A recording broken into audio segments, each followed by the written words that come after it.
Aleluia, aleluia.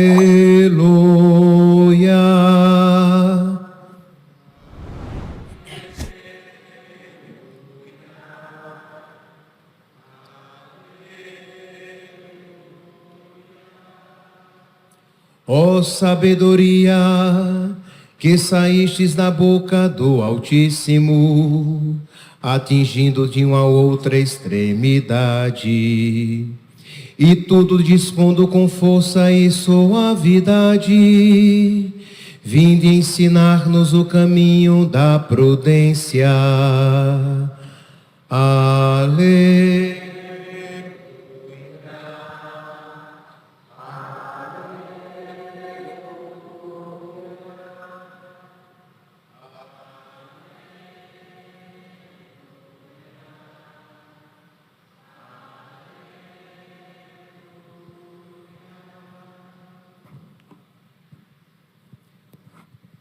O Senhor esteja convosco. Proclamação do Evangelho de Jesus Cristo, segundo Mateus. Livro da origem de Jesus Cristo, filho de Davi, filho de Abraão. Abraão gerou Isaque, Isaque gerou Jacó, Jacó gerou Judá e seus irmãos. Judá gerou Farés e Zara, cuja mãe era Tamar. Farés gerou Esrom, Esrom gerou Arã, Arã gerou Aminadab, Aminadab gerou Naasson, Naasson gerou Salmão, Salmão gerou Boaz, cuja mãe era Raabe, Boaz gerou Obed, cuja mãe era Rute, Obed gerou Jessé, Jessé gerou o rei Davi, Davi gerou Salomão, daquela que tinha sido a mulher de Urias. Salomão gerou Roboão, Roboão gerou Abias, Abias gerou Asa, Asa gerou Josafá, Josafá gerou Jorão, Jorão gerou Osias, Osias gerou Jotão, Jotão gerou Acás, Acás gerou Ezequias, Ezequias gerou Manassés, Manassés gerou Amon, Amon gerou Josias, Josias gerou Jeconias e seus irmãos no tempo do exílio na Babilônia.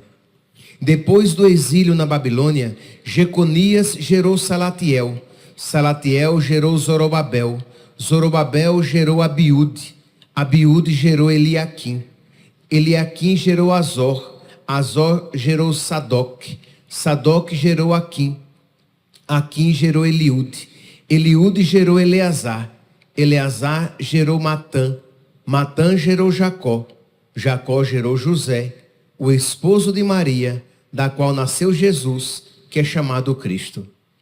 Assim as gerações desde Abraão até Davi são 14, de Davi até o exílio na Babilônia 14, e do exílio na Babilônia até Cristo 14.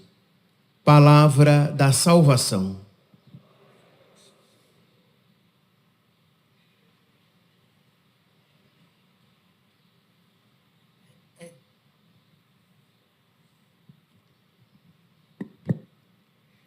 Caríssimos irmãos e irmãs, estamos começando a Semana Santa do Natal.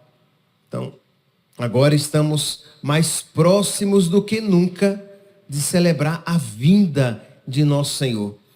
E a igreja, então, nesse período de final de advento, de proximidade do Natal, ela começa a clamar pela vinda do seu amado.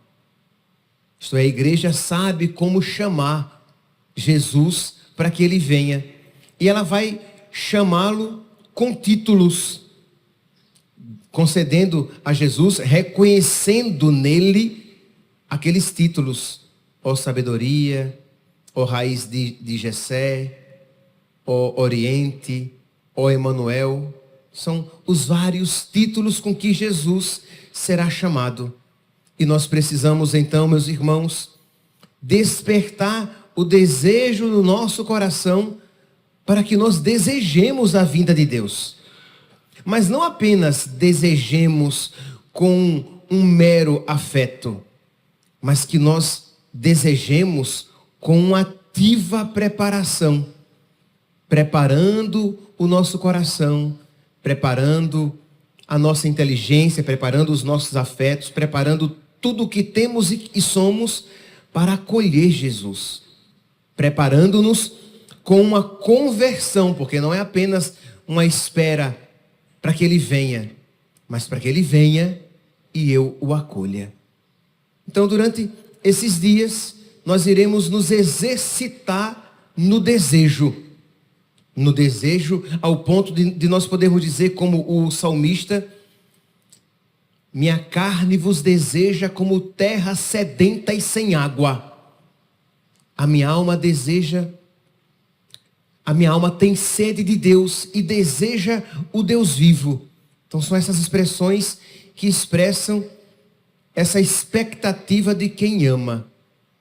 Então pedir a nosso Senhor que expulse dos nossos corações toda indiferença, toda tibieza, toda frieza de alma, toda mornidão que faz com que nós esperemos o Natal de uma maneira meramente cronológica.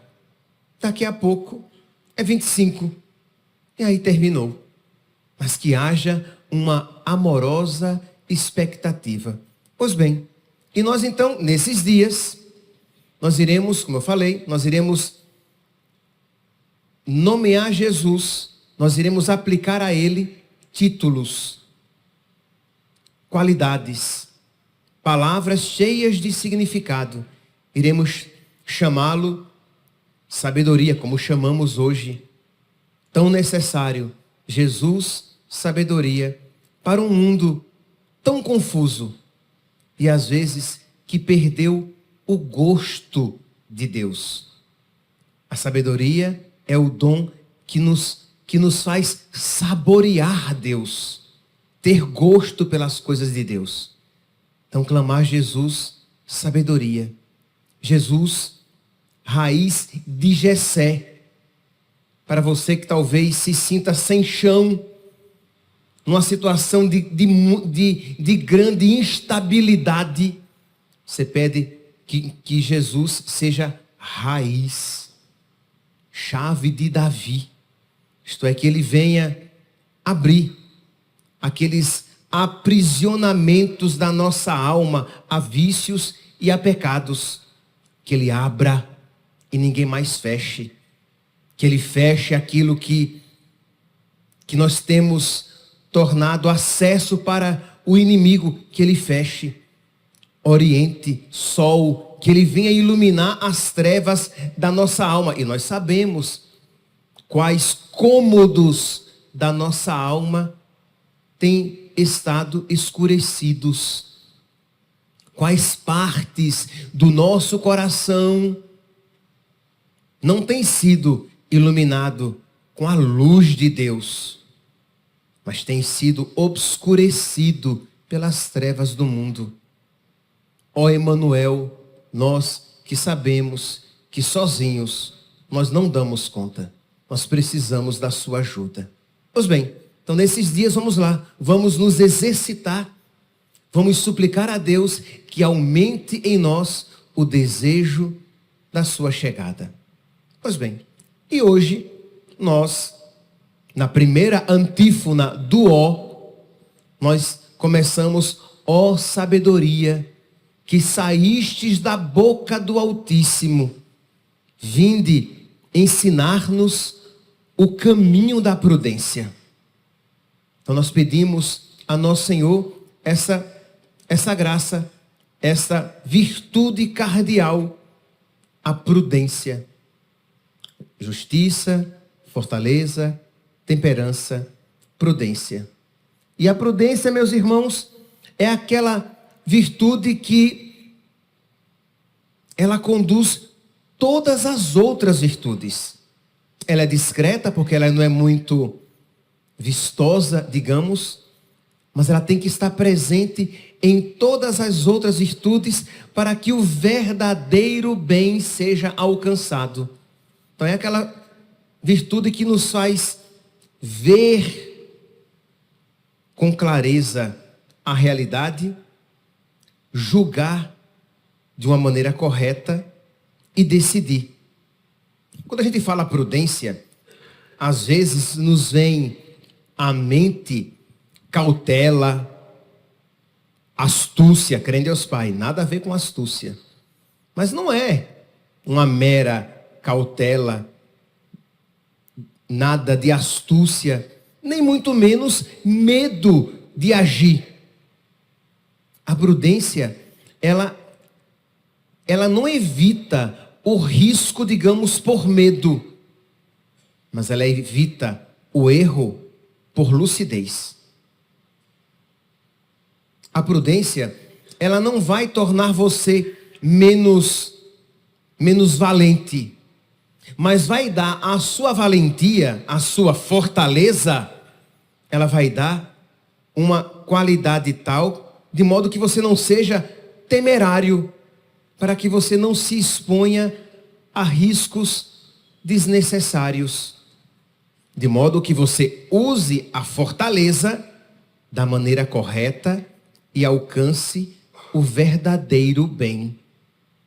A prudência vai dar à justiça o equilíbrio necessário para que ela não se torne cruel, para que ela não se torne esmagadora, mas para que ela seja algo que brote do coração de Cristo. Então, uma pura justiça sem prudência, ela seria aniquiladora. Uma temperança sem prudência levaria você a infligir-se a si mesmo renúncias e sacrifícios que poriam, inclusive, a sua alma em perigo, não apenas o seu corpo. Então, a prudência, ela vai guiar todas as outras virtudes, ela é a auriga virtutum, para que você atinja o verdadeiro bem, o bem completo. Imagine uma pessoa que quer ajudar, por exemplo, quer ajudar as pessoas. Você tem no seu coração um desejo de ajudar o outro. Só que às vezes, vamos usar aqui uma expressão, às vezes você tem que dar o peixe. Mas às vezes você tem que ensinar a pescar. Porque se você sempre der o peixe, você vai arruinar aquela pessoa. Às vezes não. Neste caso concreto, particular, é assim que eu devo agir. Neste outro, eu devo agir de uma maneira diferente. E quem me dá este discernimento é a virtude da prudência. Ela me capacita a agir de uma maneira correta nesta situação concreta. Às vezes, a verdade para esta pessoa, nesta situação concreta, agora, não deve ser dita, porque as consequências seriam trágicas. Então é tempo de calar. Não é assim que diz a palavra de Deus, que há tempo de falar e tempo de calar? Então, às vezes, nunca de mentir. Nunca é tempo de mentir. Mas, às vezes, é tempo de calar. E você se cala porque não é o momento. As consequências seriam más. Não está preparado, não está preparada ainda para ouvir. Então você tem esse discernimento interior. Aí chega o tempo do advento. E é um tempo de vigília. É verdade, enquanto o tempo da quaresma é um tempo que se caracteriza mais pelo jejum, o tempo do advento é um tempo que se caracteriza mais pela vigília. Mas em ambos os tempos você pode jejuar e fazer vigília. Aí você, sem a prudência, você se aplica num jejum ou em vigílias tão rigorosas que comprometem a sua vida como pai, como mãe, que compromete a sua saúde. Lhe faltou esta prudência que lhe daria o equilíbrio para você fazer aquela penitência, fazer aquele jejum, fazer... E por equilíbrio, não compreendamos aqui mediocridade. Pode ser que seja momento de fazer penitências fortíssimas. Mas se você tem esse discernimento, se você está guiado pela prudência, você sabe que agora é o tempo de dar tudo de mim com toda intensidade. E agora é tempo de dar tudo de mim de uma maneira mais leve, porque não convém que eu comprometa outras situações da minha vida. Então, é uma virtude que é muito necessária para os pais, para os diretores espirituais, para todo aquele que, de alguma maneira, guia almas. Por quê? Porque me capacita a ver nesta situação concreta o verdadeiro bem. E é claro, meus irmãos, todos nós precisamos, porque nós vivemos tomando decisões. Então, que neste tempo em que nós nos aproximamos do Natal, peçamos a Deus, peçamos o Espírito Santo para que Ele nos conceda este dom da prudência, para que nós saibamos, vejamos as coisas do modo certo, para que nós façamos as coisas no tempo certo, e tudo para a glória de Deus. Louvado seja nosso Senhor Jesus Cristo. Para sempre seja louvado.